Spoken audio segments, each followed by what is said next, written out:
The US Secretary of State, Mike Pompeo, has said Washington believes Iran was behind the attack on two tankers in the Gulf of Oman. During a press briefing, he called Iran a threat to international peace and security. It is the assessment of the United States government that the Islamic Republic of Iran is responsible for the attacks that occurred in the Gulf of Oman today. These unprovoked attacks present a clear threat to international peace and security, a blatant assault on the freedom of navigation, and an unacceptable campaign of escalating tension by Iran. Okay, let's discuss this issue now and bring in some guests. We can speak to Shabir Razvi, who's political commentator and director of the International Dialogue Foundation, and Javed Rana, expert on political and social issues in the Muslim world. Welcome to you both, gentlemen. Very good evening. Let's just talk about what Mike Pompeo has said, first of all, US Secretary of State. He says that Iran is responsible for this attack. As usual, as it is with the United States these days, though, no evidence has been put forward. Is there any reason to believe what Pompeo says, that this was Iran? Shabir, what do you think? Well, as you quite rightly pointed out, firstly, good evening. Pleasure to be here. As you quite rightly pointed out in your opening comments, that as soon as something happens in the Gulf region, and particularly over the last few months in the Persian Gulf and the Strait of Hormuz, it's immediately blamed on Iran. This is the usual rhetoric, and the mainstream media, both here in Washington, really creates this conspiracy theory, mainstream conspiracy theory, as I like to call it, because if something that comes on RT or other channels which provide alternative perspectives, it's often said that these are conspiracy theories who are talking about ill-founded issues. But the reality is that it's not in Iran's interest to be involved in any activity like this.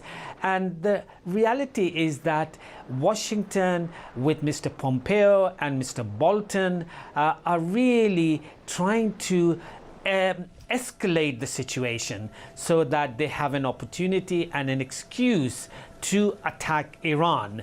And also in the current situation, when these two tankers were supposedly torpedoed, USA is not providing any evidence.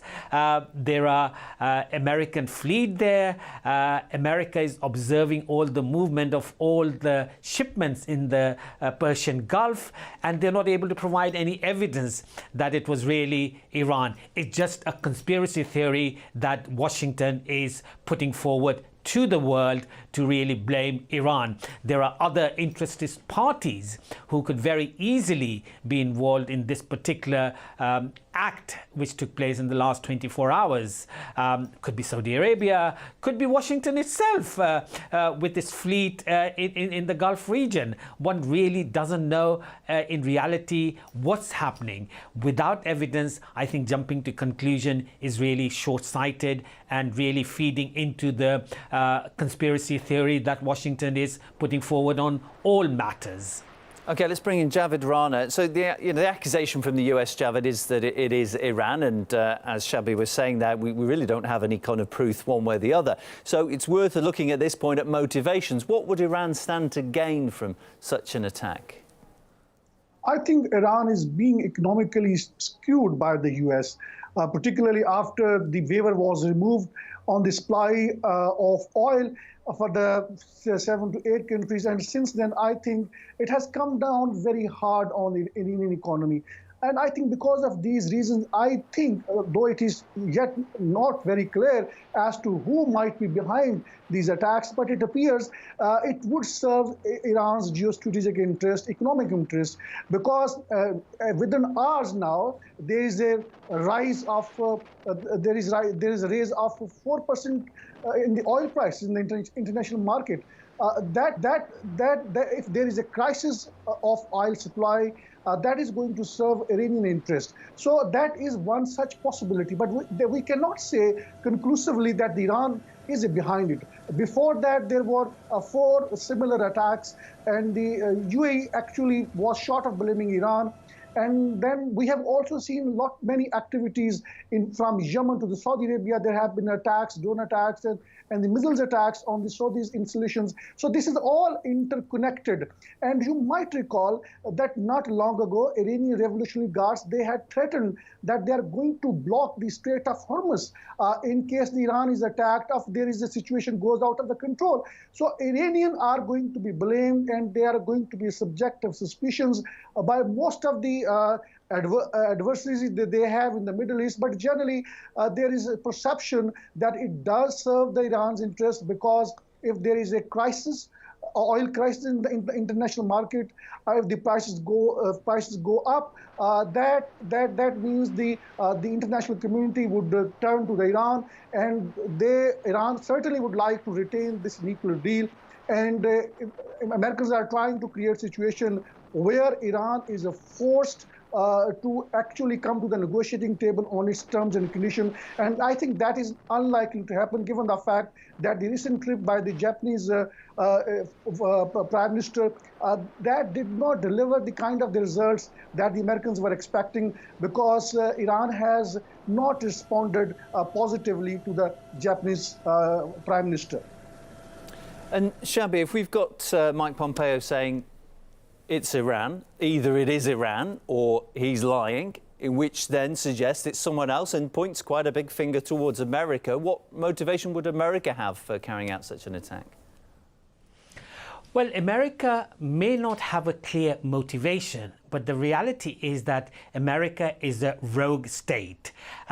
Really, in the Middle East, wherever there has been problem, whether it's in Afghanistan, Iraq, or Syria, with the support of its partners, in particular Saudi Arabia, chaos has been created.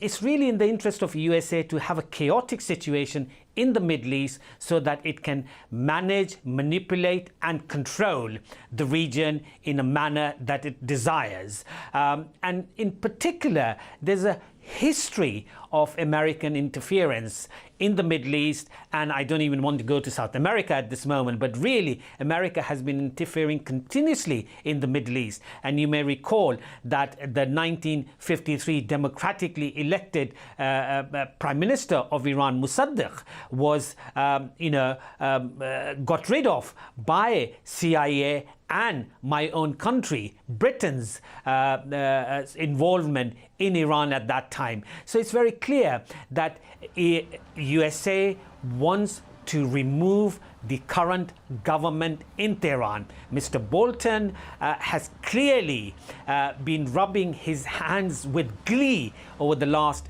decade when he wasn't a security advisor, that he wants removal of the regime in Tehran. Mr. Pompeo has also many times said that he wants the government in Tehran to not be there in power. So it is in the interest of USA and America's allies in the Middle East to have a different kind of government which will toe the line of Washington, like Reza Shah did prior to the Islamic Revolution, and they will do all that they can in their power to get the democratic government in Tehran removed by whatever means that they have available, whether it is through economic warfare, which has continued over the last 40 years and has become more sort of stringent over the last 3-4 years, and the 8-year war that was inflicted on Iran, or during Mr.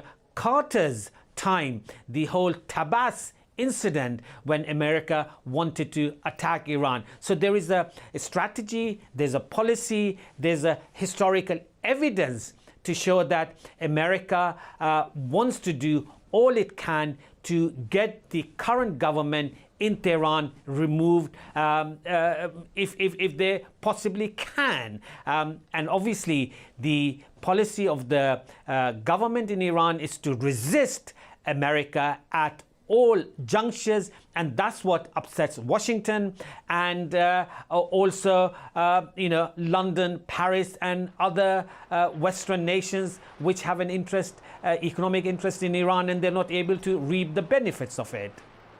Javid, what do you think about this? We've had comments from the leaders of both Iran and the United States saying that the time isn't right for dialogue now. So whoever's responsible, the effect is that both countries are backing off from any kind of further discussions about improving their relations. Do you think that's the aim of this entire incident, and indeed attacks on tankers within the last month in the region? Is it to sow discord and perhaps alienate Iran? I think the policy of the US is quite clear. They want to basically screw Iran economically. They want to create a maximum pressure on Iran. The economy is already in a bad shape in Iran, and the people are quite unhappy of the way the economy is being run.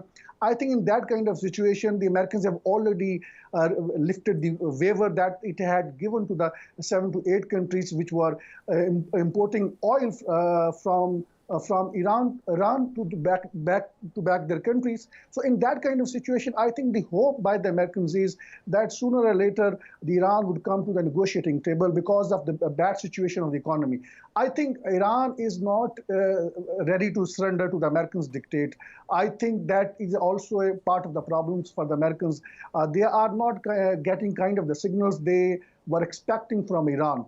Nonetheless, since in that kind of scenario, I think the only option that the Iranians have been left with, they probably would use the proxies like Hezbollah, like Houthis in Yemen, and then they will use every possible method whereby they can disrupt the crude oil from the Gulf of Oman. Because that makes up almost 20% of the